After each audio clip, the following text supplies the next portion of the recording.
সুপ্রিয় দর্শক, আসসালামু আলাইকুম। আপনাদের সবাইকে স্বাগত জানাচ্ছি এখনকার আলোচনা। আপনাদের সঙ্গে আছি আমি সিরাজুল ইসলাম। দর্শক, দশকের পর দশক ধরে যে মানুষটাকে ডিকটেটর বলা হয়েছে, স্বৈরাচার বলা হয়েছে, জাতির কাঁধে জগদ্দল পাথরের মতো চেপে বসেছেন বলে পশ্চিমা গণমাধ্যম ধারাবাহিকভাবে প্রচার করেছে। সেই মানুষটি শাহাদাতের পর জানা যায় এই যে জনসমুদ্র উপচে পড়া ভিড়, এখন তার হত্যাকারী মার্কিন প্রেসিডেন্ট ডোনাল্ড ট্রাম্প এবং ইসরায়েলের প্রধানমন্ত্রী বেনিয়ামিন নেতানিয়াহু, সাথে পশ্চিমা গণমাধ্যম কি বলবে এখন?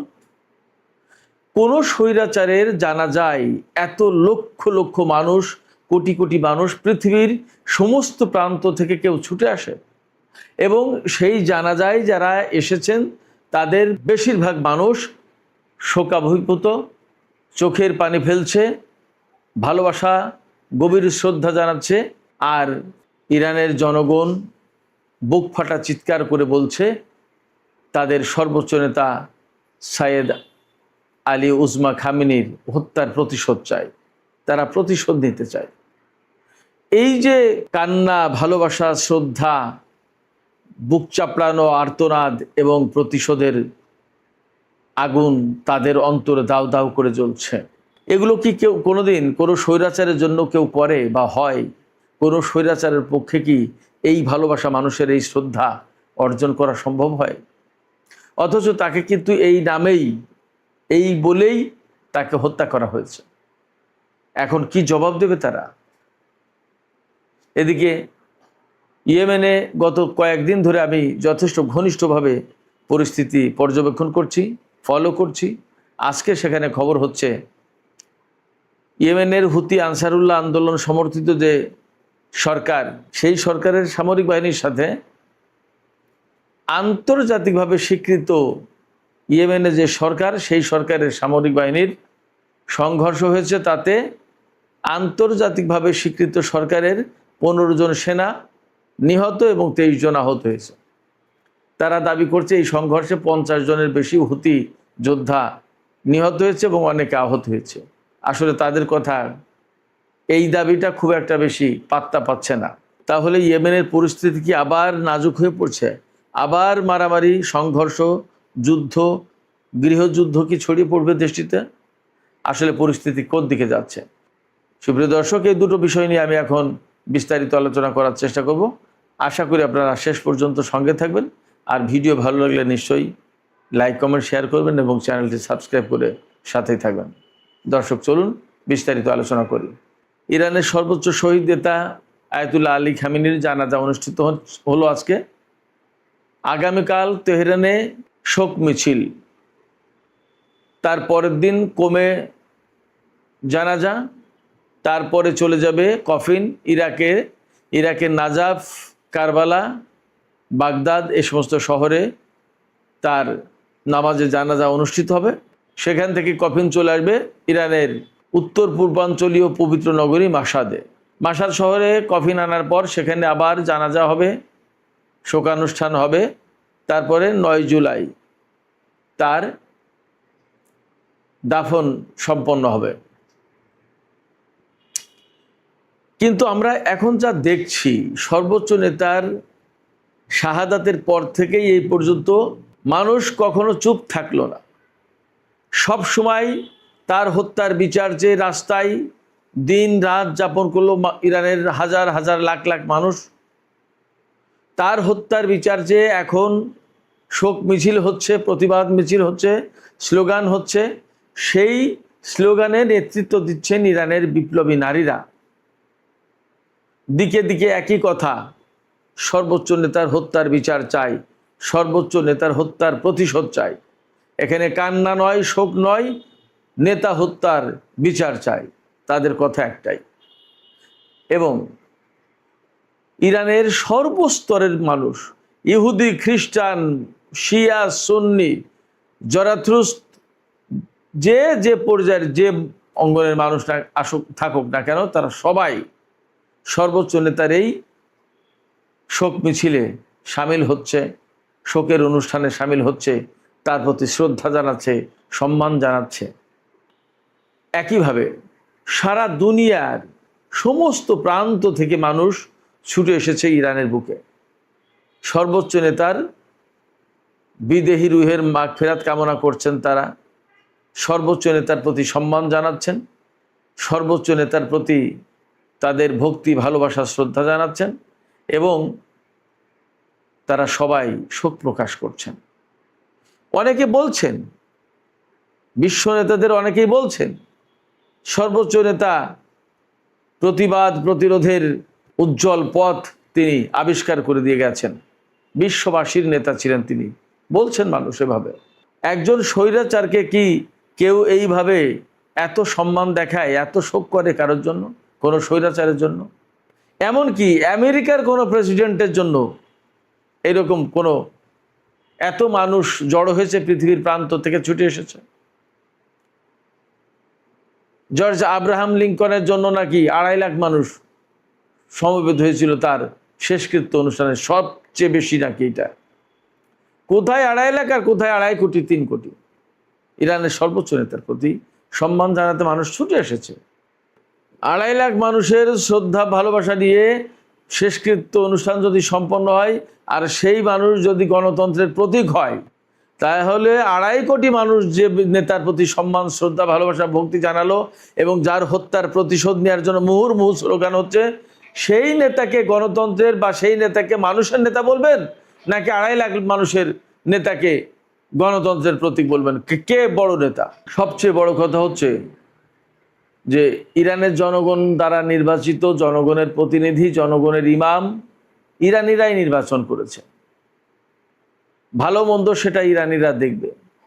এটা দেখার দায়িত্ব কি কেউ ডোনাল্ড ট্রাম্পকে বা নেতানিয়াহুকে দিয়েছিল? এখন যে সেই দেশের মানুষ এক বাক্যে সবাই বলা যায় সর্বোচ্চ নেতার প্রতি শ্রদ্ধা জানাচ্ছে, সম্মান জানাচ্ছে এবং তার হত্যার বিচার চাইছে, তার হত্যার প্রতিশোধ চাইছে, এই প্রত্যাশার কি জবাব হবে? সর্বোচ্চ নেতার রক্তের বদলা নেওয়ার জন্য যে সমস্ত মানুষ দাবি জানাচ্ছে, সেই দাবিকে কিভাবে অ্যাড্রেস করবে ডোনাল্ড ট্রাম্প আর নেতানিয়াহু? তাদের কাছে কি জবাব আছে এখন? ইরানিরা ঠিক এইভাবেই ভাবছে। কারবালার ময়দানে ইমাম হোসেনকে নির্মমভাবে শহীদ করার পরে যেমন এজিদের কাছে বা তার সাঙ্গপাঙ্গদের কাছে কোনো জবাব ছিল না, সর্বোচ্চ নেতাকে এইভাবে নির্মমভাবে শহীদ করার পর ডোনাল্ড ট্রাম্প এবং নেতানিয়াহুর কাছেও কোনো জবাব নেই। কারবালার সেই দিনের ঘটনা আর আজকের এই দিনের ঘটনার ভিতরে তেমন কোনো তফাৎ নেই। ইরানিরা এইভাবেই ভাবছে। ইরানিরা এইভাবে ভাবছে যে সর্বোচ্চ নেতা তার জীবন দিয়ে, তার শেষ রক্তবিন্দু দিয়ে সত্য এবং মিথ্যার ভেতর পার্থক্যটা দেখিয়ে দিয়ে গেলেন। খুব বাস্তব কথা হচ্ছে, সর্বোচ্চ নেতা বেঁচে থাকা অবস্থায় ইরানের মানুষ যতটা না ঐক্যবদ্ধ ছিল, তিনি শহীদ হওয়ার পর তার চেয়ে অনেক বেশি ঐক্যবদ্ধ হলো। সেক্ষেত্রে তার শাহাদাত মানুষকে ঐক্যবদ্ধ করেছে। শুধু ইরানের জনগণ কেন, সারা বিশ্বের মানুষ তো যেভাবে ইরানকে চিনল, ইরানের সর্বোচ্চ নেতার প্রতি সম্মান জানালো, ইরানের সর্বোচ্চ নেতাকে চিনল, ভালোবাসলো, তিনি জীবিত থাকা অবস্থায় কিন্তু এতটা ছিল না। এই প্রত্যেকটা ঘটনা ডোনাল্ড ট্রাম্প এবং নেতানিয়াহুর জন্য মেসেজ। তারা নিশ্চয়ই ইরানে এই যে জনসমুদ্র, মানুষের ঢল দেখে তাদের নিশ্চয়ই ঘুম হারাম হয়ে গেছে, তারা ঘুমাতে পারছে না। নিশ্চয়ই তাদের মিনিমাম বিবেক বলে যদি কিছু থাকে, তাহলে তারা বিবেকের কাঠগড়ায় এখন আসামি। তারা বিবেকের কাঠগড়ায় আসামি হোক না হোক, তারা এই ভয়টুকু পাচ্ছে, যারা আজকে ইরানের মাটিতে দাঁড়িয়ে, যারা ইরানের সর্বোচ্চ নেতার কফিন ছুঁয়ে শপথ করছে এই হত্যাকাণ্ডের প্রতিশোধ নেওয়ার, তারা নিশ্চয়ই ডোনাল্ড ট্রাম্প এবং নেতানিয়াহুর জন্য দুঃস্বপ্নে পরিণত হয়েছে। তারা সবসময় ডোনাল্ড ট্রাম্প এবং নেতানিয়াহুর পেছনে ছায়ামূর্তির মতো থাকবে। ডোনাল্ড ট্রাম্প এবং নেতানিয়াহু কখনো শান্তিতে থাকতে পারবে না। তাদের জীবনটা যাবে শুধুমাত্র এইভাবে হত্যাকাণ্ডের ভেতর দিয়ে। তারা কখনো হত্যাকাণ্ড থামালে নিজেদেরকে সেফ ফিল করবে না।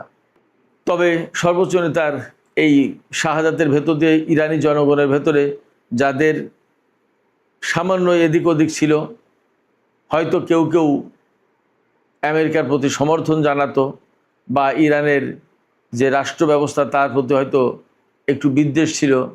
আমার মনে হয় যে সর্বোচ্চ নেতা শাহাদাতের মধ্য দিয়ে এবং তাদের চোখের সামনে তাদের দেশের উপরে সরকার পরিবর্তনের নামে নারী, শিশু, আবাল, বৃদ্ধ, বনিতা যেভাবে হত্যা করেছে ইসরায়েল এবং আমেরিকা, তাতে নিশ্চয়ই ইরানিদের চোখ খুলে গেছে যে আমাদের সরকার পরিবর্তনের নামে আমাদের উপরে কিভাবে হত্যাকাণ্ড চালালো। মিনাব স্কুলে যে সমস্ত শিশু বাচ্চাদের হত্যা করা হয়েছে তারা কোন রাজনীতির সাথে জড়িত ছিল? তাদের অপরাধটা কি ছিল? তারা কি সরকারের কেউ ছিল? তাদের হত্যা করা হলো কেন? এইভাবেই তো যুগের পর যুগ আমেরিকার সামরিক বাহিনী বিশ্বের বিভিন্ন দেশে জনপদে জনপদে এইভাবে অভিযান চালাচ্ছে এবং রাষ্ট্রের পর রাষ্ট্র, জনপদের পর জনপদ ধ্বংস করে দিচ্ছে। এমনই তো অভিযোগ, এমনই তো বাস্তবতা। বিশেষজ্ঞরা তো এইভাবেই ভাবছেন, এইভাবেই বলছেন। তাহলে আমেরিকা যদি গণতন্ত্র প্রতিষ্ঠার দাবি করে,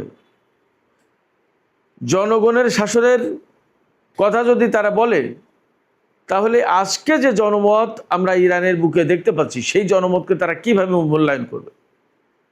এই জনমতকে তারা কিভাবে মূল্য দেবে? আসলে ডোনাল্ড ট্রাম্প এবং নেতানিয়াহুর কোনো জবাব থাকবে না। তবে এটাও ঠিক যে তারা ইরানের উপরে হামলা করতে এসে যথেষ্ট উচিত শিক্ষা পেয়েছে, যথেষ্ট শিক্ষা হয়েছে তাদের, এবং এখনও খানিকটা সম্ভবত বাকি আছে। হরমুজ প্রণালী কিংবা পরমাণু কর্মসূচি নিয়ে যদি ডোনাল্ড ট্রাম্প বা মার্কিন প্রশাসন বা ইসরায়েল ইরানের সাথে বাড়াবাড়ি করে, তাহলে পরিণতি সম্ভবত আরও খারাপ হবে। আমার কাছে তেমনই মনে হচ্ছে। কারণ ইরানের যে জনগণ তারা কিন্তু টকবক করে ফুটছেন। সর্বোচ্চ নেতার শাহাদাতের পরে যে অবস্থাটা ছিল তার চেয়ে অবস্থা আরও কয়েক গুণ এখন বেড়ে গেল।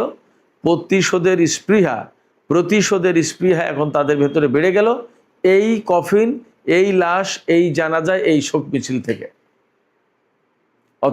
অতএব ইরানের সর্বোচ্চ নেতাকে হত্যা করার ভেতর দিয়েই সমস্ত সবকিছু শেষ হয়ে যায়নি। বরং আমি মনে করছি, বা বিশ্লেষকরা অনেকে বলছেন, আমেরিকা এবং ইসরায়েলের পতনের হয়তোবা শুরু। অনেকে এরকমভাবে বলছেন।